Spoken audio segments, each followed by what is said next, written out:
Hey folks, it's Ray with Taste Radio. Right now, I am honored to be sitting down with Nicole Dawes, who is the founder and CEO of Nixie. Nicole, great to see you. Oh, Ray, thank you so much for having me here today.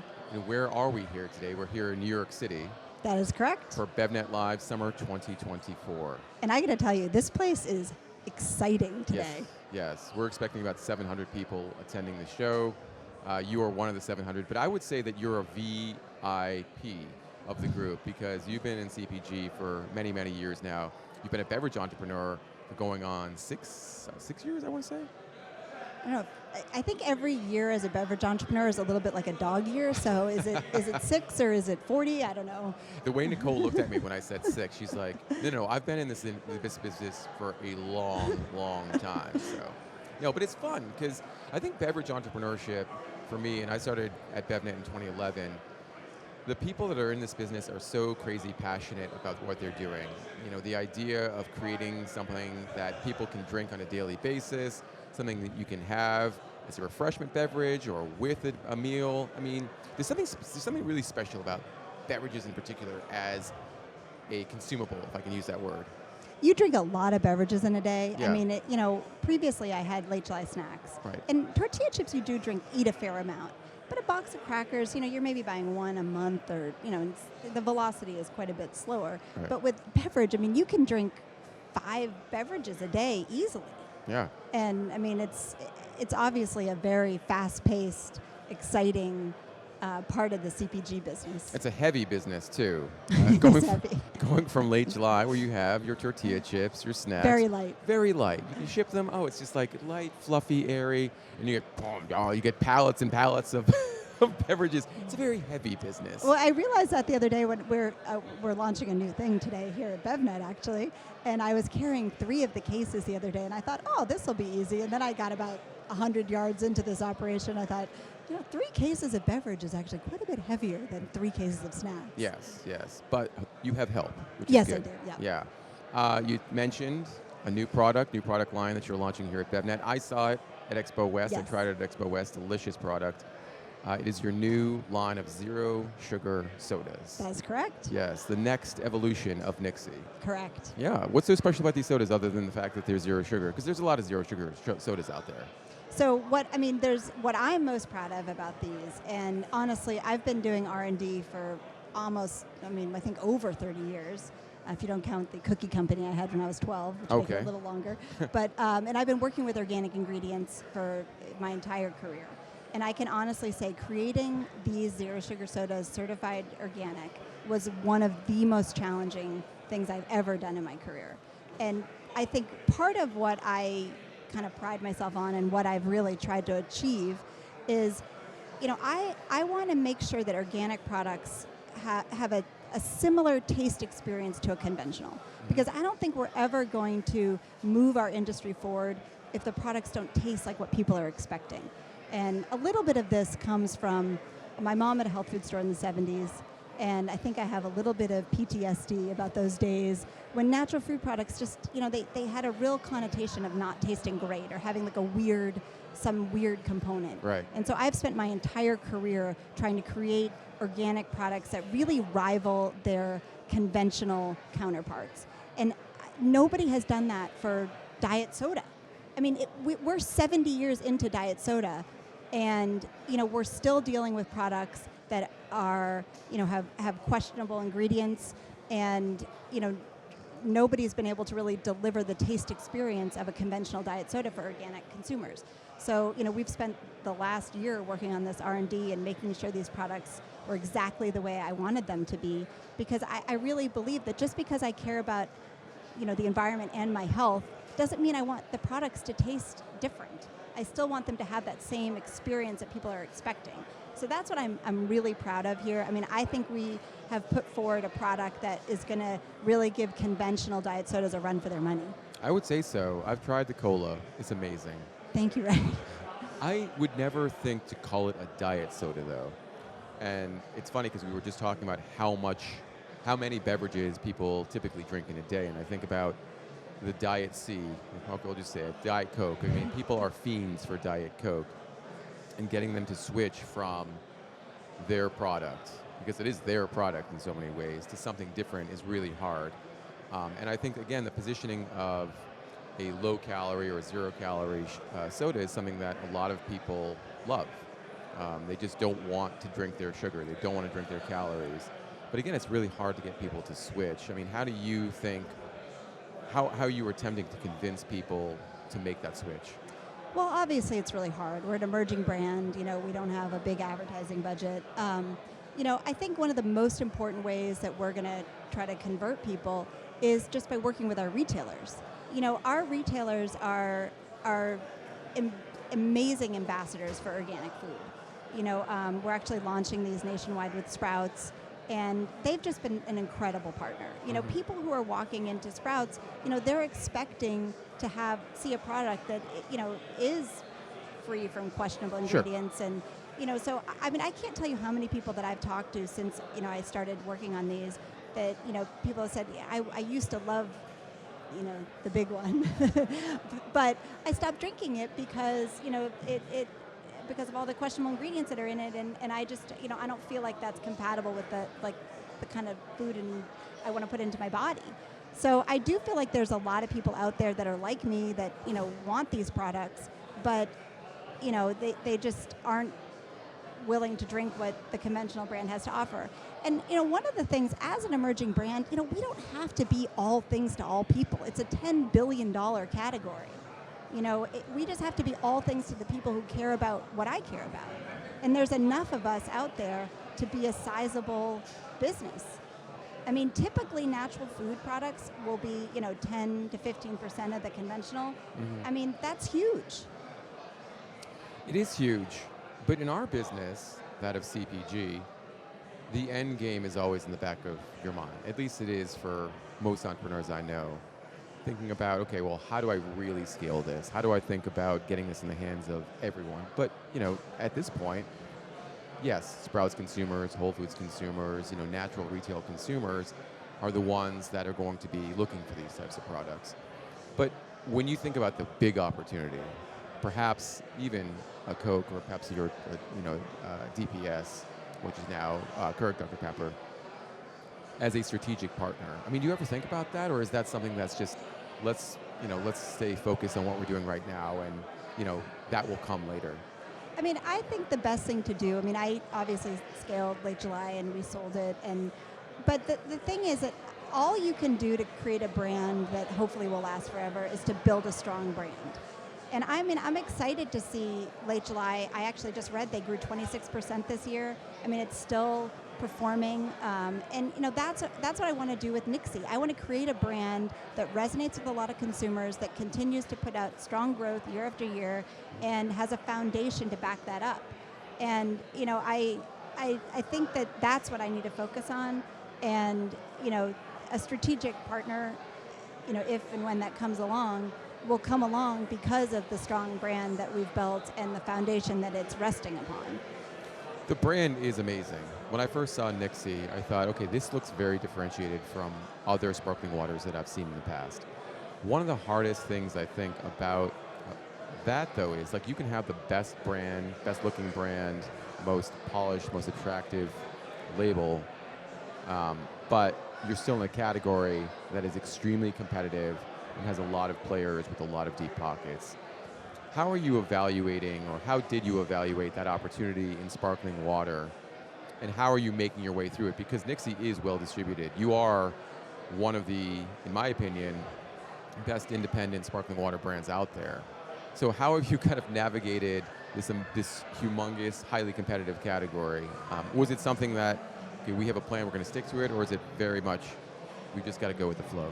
I mean, one of the things that I feel really grateful for is that when we started Nixie, we were able to bring a lot of our senior talent from Late July along for the ride with us.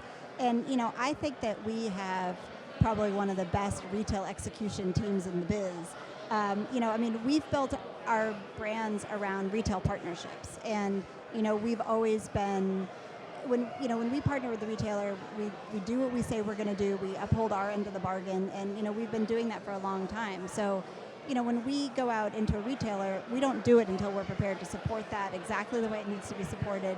And I think the reason why Nixie has grown into so many retailers, so quickly is because of that track record, and because we go the distance for our retailers, the way that they do for us. And obviously with our sparkling water, we're out there in about 11,000 doors nationwide. Our soda's not going to be there quite yet, but we're following the same strategy that we did to build our sparkling water for soda. What's an example of doing what you say? I mean, it sounds pretty straightforward, but when you tell a retailer, you can count on us to do this for you, what's an example of that? Well, a good example is like when you go into a retailer, depending on the size of the retailer, obviously you're trying to get a customer that has been buying, something else, or maybe not even in the category at all, to take a chance on a new product. And hopefully the goal is that we're going to come into a category, we're going to raise their category sales, because obviously you don't want to just you want to trade up and grow, and you want everyone to win in the end. Right. And so in order to do that, the retailer has to give you opportunities to get in front of customers, but you have to be able to pay for those opportunities too. So you can't go into a retailer until you're prepared to support them with what they need. And every retailer is different. So if you're going in and you need to do a certain types of promotions, you need to be able to do certain types of marketing support. And I think the worst thing that you can do as a brand is to go into a retailer before you're ready or able to do every single thing you need to do to succeed there. And it could take 2 years, 3 years of building to get to the point where now enough consumers in that account know who you are and are buying your brand, and you've hit all the benchmarks you need to hit, and their category's growing, you're growing, and it's a win-win for everybody. But you have to be, financially able, and also you have to have the people, the bandwidth in your team to be able to support that on the ground, at the headquarters. So I think that, it's a lot. I mean, it's store level, and it's also, headquarter level. Finances are important. Fundraising, in particular in the beverage industry, is really important. And people, it seems, are always looking for money. Founders, that is. When you started out, did you have a sense of how much money you would need? And has that changed over the years? Well, I think one of the things that was a little bit unfortunate is we hit stores right as the pandemic started. And that definitely wasn't ideal. We'd made the decision to stick with our retail strategy as opposed to switching to D2C or some other strategy because, ultimately I believe the consumer products, the majority of them want to be purchased at store level, especially beverages. It's very hard to ship beverages and have people have a good experience. Right. So, we stuck with our strategy, even though it was definitely, it added some expense, and, it made us roll out a little bit slower because, obviously we couldn't be at store level to support it. But outside of that, I would say that, a lot of, it was essentially what we expected with that, if you remove the COVID from the equation, that I would say added an extra, year and a half to our expectations. But I think our rollout went about as we had planned, and the scaling up of, different suppliers in terms of cans and other things, was about what we expected. When you're selling at the store level, what's the most important thing for a consumer to see first and foremost? Is it price point? Is it brand? Is it ingredients? What really convinces a consumer to buy a can of Nixie? Just multiple exposures to it. Getting off shelf is the most important thing you can do, because you're trying to get someone to notice your packaging, to hopefully pick it up, to read about it. Maybe they go to your social media, but you're really trying to stop them in the store because they haven't seen you before. Mm-hmm. And that could take 4 or 5 times of them going into the store, going down the aisle where you are. So it's really just exposure, I think, to your packaging in store. So you want to do as much as you can to increase the chances that they're going to see you. Typically, when you have multiple facings, that'll help brand block with exposure for sure. When you're selling into a retailer, how do you negotiate multiple facings? How do you negotiate a block? It takes time. Again, that goes with the whole building. You're never effectively, when you start out in most retailers, you're not going to get the ideal scenario. You're going Right. to get one facing of each. And one of the most important things I can think of that people need to do is to make sure that if those facings are limited, they're your best sellers. That can be tough because sometimes a retailer will fall in love with a product that isn't your best seller, but you only have 3 spots. You really need to work hard to make sure those 3 spots go to number 1, number 2, and number 3. When you say number 1, 2, and 3, you mean of your products? Of your products, absolutely, yeah. There are so many brands out there with incredible distribution and have deep relationships with retailers already. When there are such entrenched brands and you are the new person in the store on shelf, is there a way to build trust such that they trust you?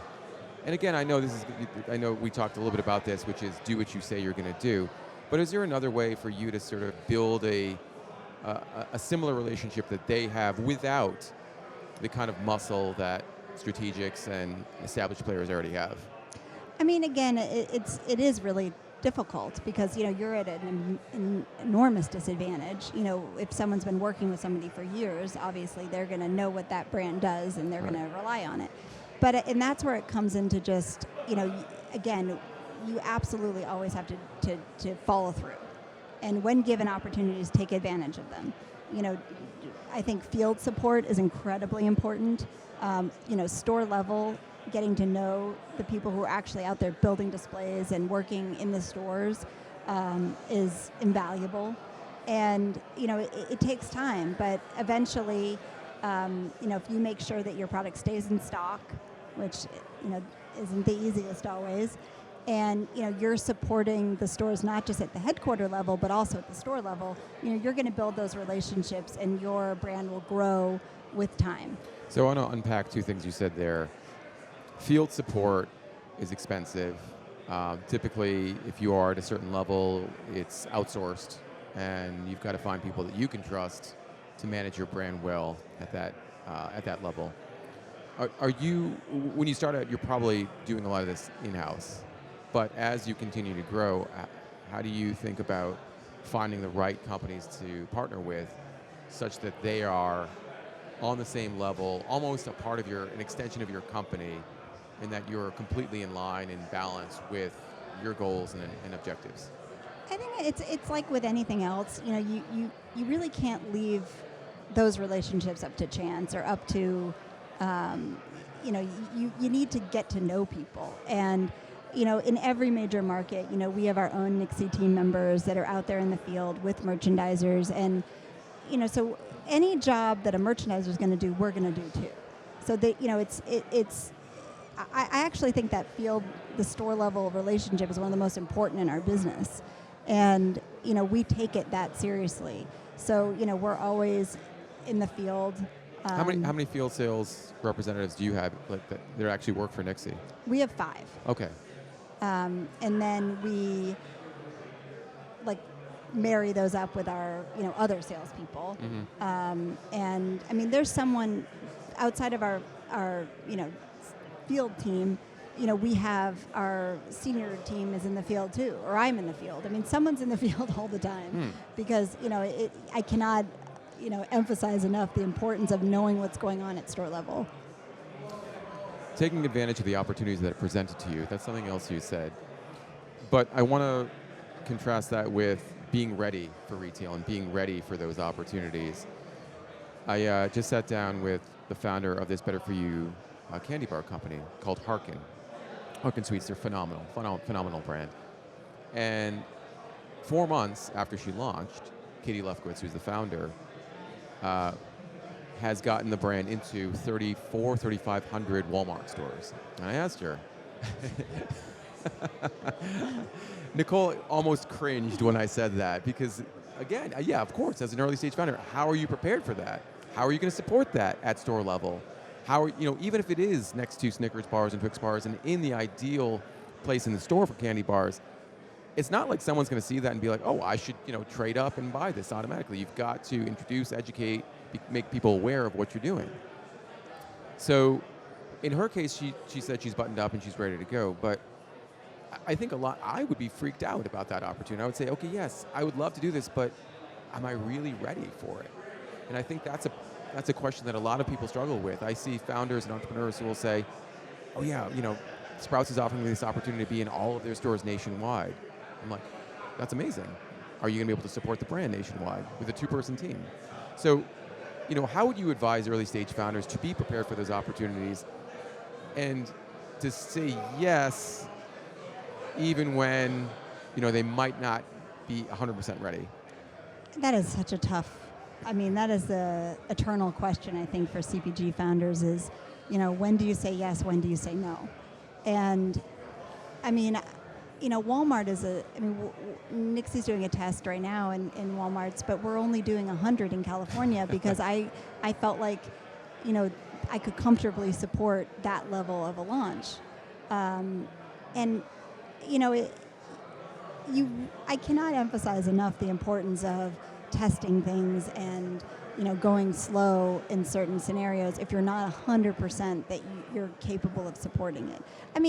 I've made that mistake. It's so easy to make because you see the sales, you see the opportunity, and saying no to opportunities is one of the hardest things to ask a founder to do, because obviously you believe in your products, they could succeed. It's probably not a question of can they succeed. It's just, do you have the resources right now to make them succeed? And I think as long as you have a supportive buyer that understands that there's a chance that you might not be able to have the resources or you might not be able to do that, and they're still willing to take a chance with you, I think that is, it's still going to be expensive, but it's worth a shot. But it's far more superior to know you're prepared, have tested it, figured out what works, how you can support it. With big accounts, distribution is one of the more difficult things to solve for. And, just because you get on the shelf doesn't mean that you can replenish that shelf effectively. You can, support it with trial. You can, get promotions. So, I definitely would encourage people to do tests before you do nationwide launches, if at all possible. And if you can't and you're still willing, hey, I'm an entrepreneur, I get it. I've done that many times when I probably shouldn't have. Hopefully with Nixie, we learned all those lessons earlier on with Late July, and we're trying not to repeat them with Nixie. But I'm very sympathetic to when that opportunity presents itself. But I definitely, if someone wants to listen to me, I would advise you to test things, save your money, figure it out before you go nationwide, if you're not 100% that you can support it. I want to pull a quote from our last conversation from 6 years ago. We spoke in December of 2018, and as part of that conversation, you had said, understanding your velocity is the entire game. But when you're in 100 stores, when you're in your 100 Walmart stores, and you're evaluating velocity at those stores, it's still a pretty small sample. Let's say Walmart's like, oh, you know what, we want to take you from 100 to 2,000. Is that 100, or do those 100 stores give you, a good representation of what's possible in terms of velocity? Oh, definitely. Yeah. It's not perfect, obviously, because you're not going to have exactly the same demographics in every single store in the country, but it gives you a decent enough expectation of what it's going to be like. So, understanding your velocity is incredibly important. And I said it, a few minutes ago too, but it's understanding, what your best sellers are in account, how the product is going to get there, how well it's going to be replenished. There's so many question marks when it comes to each and every account, and velocity is number one, absolutely, because knowing the benchmarks and what you have to reach, and are you reaching it, and can you do it, and is your distribution even capable of doing it? Sometimes we'll do the calculations and, we'll know a store's benchmark, and we'll know our distributor distributes twice a week, and we know our shelf space can accommodate, 2 cases. So at 2 cases twice a week, we're going to sell out before we can hit that store's benchmarks if they won't keep backstock for us. So, I think it's working out the model on all of those different scenarios for each and every account is, it's unique, and being successful means, you have solutions to each of those problems for every account. let's come back to the soda line. A cynic, not me, but a cynic might say that if you're launching a early stage soda brand or a new line of sodas that are better for you, you might be a little late to the party because there's already a handful of them out there marking themselves as mid-calorie, better for you, have a functional component. You've got to be careful about that these days. But is this something that you've run into? Is this an issue that you've run into with certain people saying, yeah, but there's already this brand out there and that brand out there? Or are you looking at this as sort of not on the same playing field as those types of products? I think we talked about this like a little bit earlier, is that, typically natural organic food will represent, 10 to 15% of a category. And, healthy sodas isn't there yet. When you look at the whole diet soda market, alternative sweetener market, there's still a huge opportunity for healthy sodas. And, I think part of the reason for that is because we need something that, more closely mirrors the experience people have with a conventional product. So, we haven't really run into that. I mean, I think, we very specifically didn't launch, with a functional claim on this product. That isn't the type of stuff that we've ever done. Right. I feel like being certified organic is one of the, obviously it's verifiable. It's, it stands for something. It's been very personally important to me, and that's really what we focus on. And there was enough of an opportunity within the segment to offer something that is, more closely mirroring the conventional experience. So that was the niche that we went after, and that was what the product I wanted too, personally. Mm-hmm. Nicole, I think every founder needs to be asked this at some point, probably multiple times a day. But how are you doing? This is, again, coming full circle. This is a tough business, and entrepreneurship is not for the what's the word? Faint of heart. Faint of heart. Yes. So how are you managing your own, I guess, emotional state from day to day? And I think about this, and I ask all entrepreneurs this because it's such a roller coaster. I think of myself as somebody who's like an adrenaline junkie that doesn't do extreme sports. Okay. I wake up every day into the roller coaster of being an entrepreneur. I love it. I honestly do. I love the chaos, the excitement. My husband and I have worked together, throughout late July, and now at Nixie, we're about to celebrate our 25th wedding anniversary this summer. Congratulations. Our family, I was pregnant with my son, who's going to be, he's 21 now, when I started late July. I love this life. I feel grateful every day that I get to wake up and do this job. I think the people that I'm surrounded with, the other entrepreneurs, it's an incredible group of people. We're all rooting for each other all the time. Our retailers are amazing. The team at Sprouts, it's like, Infra, NCG, Moms, Erewhon, Good. The people who are launching our sodas, I don't know how I could be more grateful for what I'm surrounded with every single day. And it's a hard job, but it's amazing. The fact that I get to create a product, the fact that I just spent the last year creating a product that other people are going to go to the store and buy and bring home and share with their friends or serve at a party, it's like, I can't believe I get to do that job. Yeah. It's amazing. I'm the luckiest person in the world. Yeah. And it is hard and it's stressful and expensive, but and it isn't for the faint of heart. You're absolutely right about that. But I don't think I would know how to live any other way. Sometimes that adrenaline rush and that excitement about what you're doing as an entrepreneur passes down to your team as well. Hopefully a lot of it passes down to your team. I think when I think about our team at BevNet, John is a pretty laid-back guy, John Craven. He's a little bit introverted. He's not you, Nicole, but that's okay. He's still an entrepreneur who probably loves the highs and lows, and he's developed the thick skin that it takes to be an entrepreneur. But I think everyone who works at BevNet is kind of an adrenaline junkie too. Like, we love the chaos. I mean, look, here we are in New York City at BevNet Live. There's 700 people around us. There's lots of screaming, yelling, and all I see are my teammates going, yeah, throwing out the thumbs up, and you're like, yeah. And again, I don't know if that really comes from John per se, but do you try to instill that in all your employees? I mean, do they just naturally absorb that energy? I mean, it's funny, like, I'm actually kind of an introvert myself. I know it doesn't seem like it, but like, I love this, but like, I do like to curl up with a good book and, be by myself. And I definitely do, I think our team does feel this. I mean, one of the things that's really cool about being in an emerging brand is, like, when this soda launch, I mean, every single person on our team played an integral role. Like, there's nobody that isn't going to see this product in a store and think, I was part of that.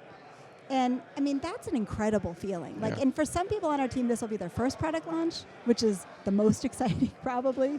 And, and for others, they've done a bunch, through late July and now. Mm-hmm. But, that's like hard to... Like, the feeling you get of pride and just everything you did to contribute to something, particularly when you're also really proud of what it's accomplishing in terms of organic and the environment and sustainability. I mean, it's hard not to feel proud about that. And I do think, we were just yesterday on like a big team call, just going over some last minute details.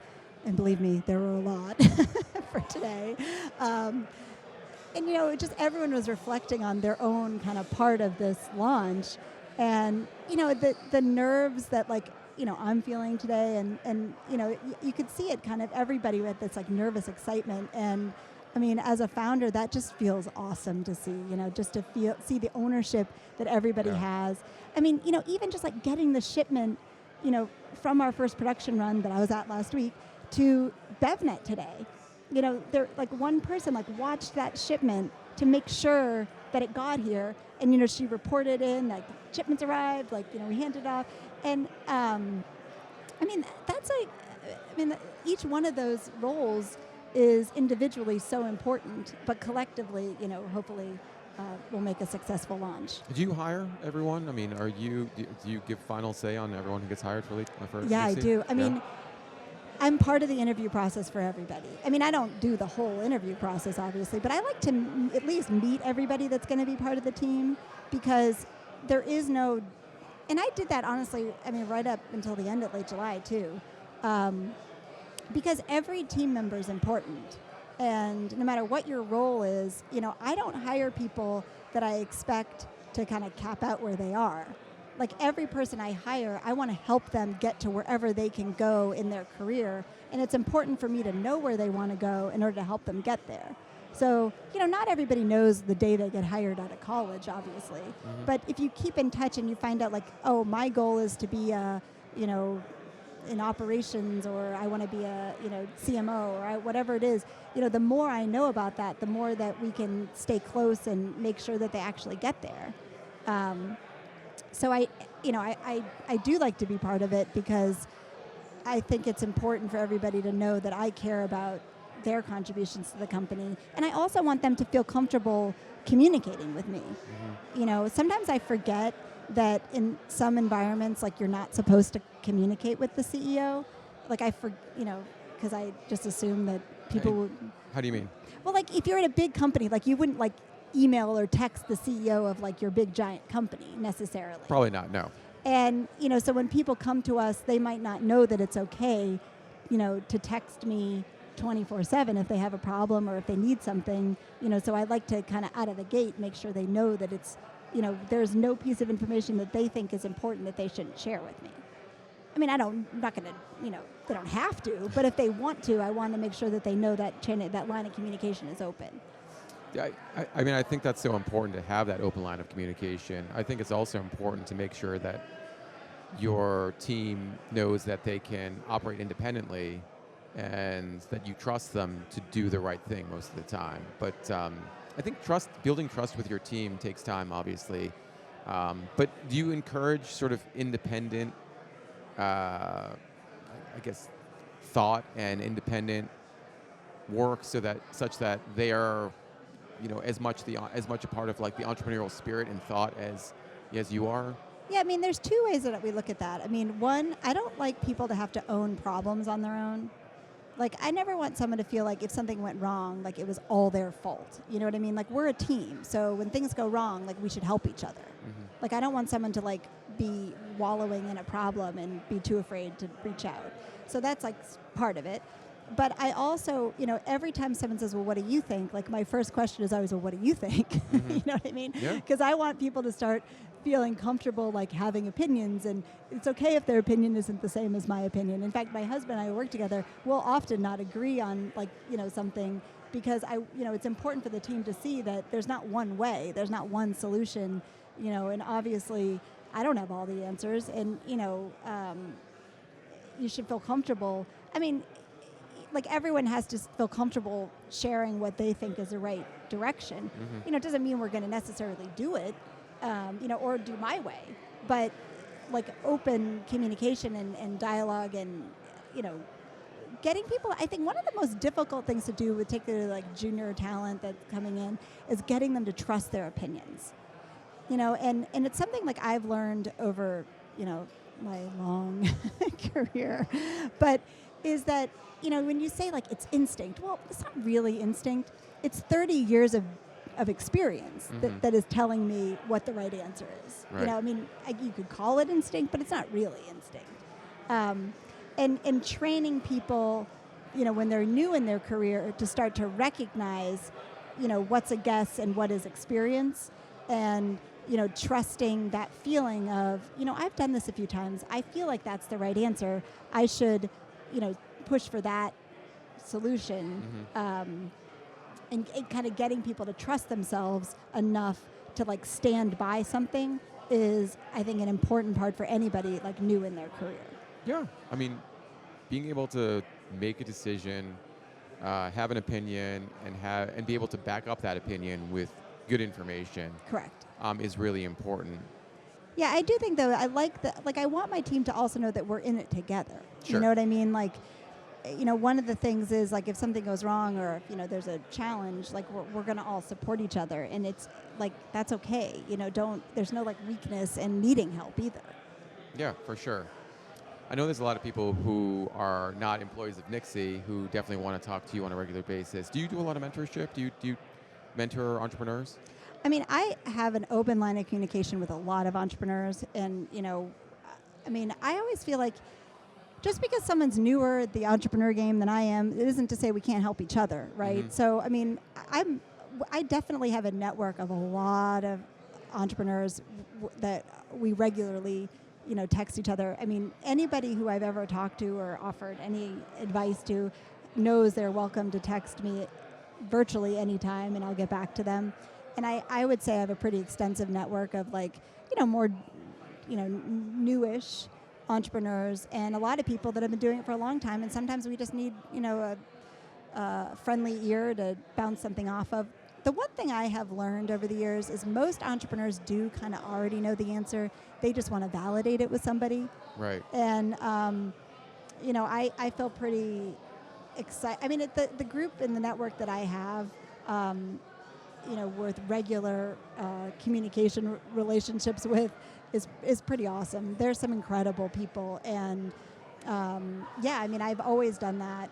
I mean, so many people helped me when I first started out that I feel like, you got to kind of pay it forward. And I certainly don't have all the answers, but I've made enough mistakes that I'm willing to share my lessons from those mistakes with anybody who wants to listen. And I also, like, one of the tricky things, though, is I do get a lot of requests on LinkedIn, and I don't always see them. And so in the back of my mind, like, I'm always have this like nagging feeling that I've like ignored somebody. And, it's definitely not on purpose. But, I would never intentionally not get back to somebody. But I do try to respond to anybody who reaches out for advice and set up calls. And, then once we've had a call, the line of communication is always open. That's great to know. So reach out to Nicole on LinkedIn. If she doesn't respond immediately, don't worry.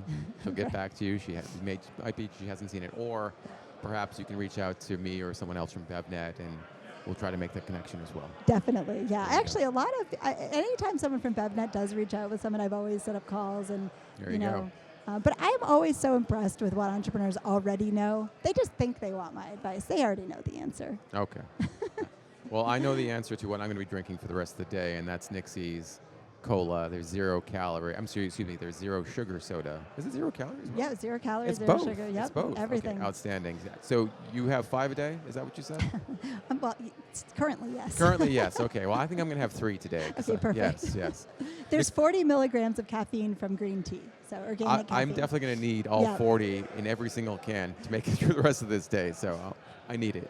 Nicole, thank you so much again. It's such a pleasure speaking with you always. And I know this conversation is going to be so helpful to entrepreneurs listening, and I can't thank you enough. Thank you again. Great, thank you so much for being here. This is such an exciting way to kick off the day that we're launching these new sodas. And I mean, I'm just happy to be here at BevNet in New York City. I mean, it's the energy. I mean, I wish everybody listening could feel the energy in this room. And if you didn't come this year, you should definitely come next year. Our marketing team has to send you a very nice note after this show. No, in all seriousness, it is an amazing show, New York City, BevNet Live. I'm just happy to be here as well. Nicole, thanks again. Thank you.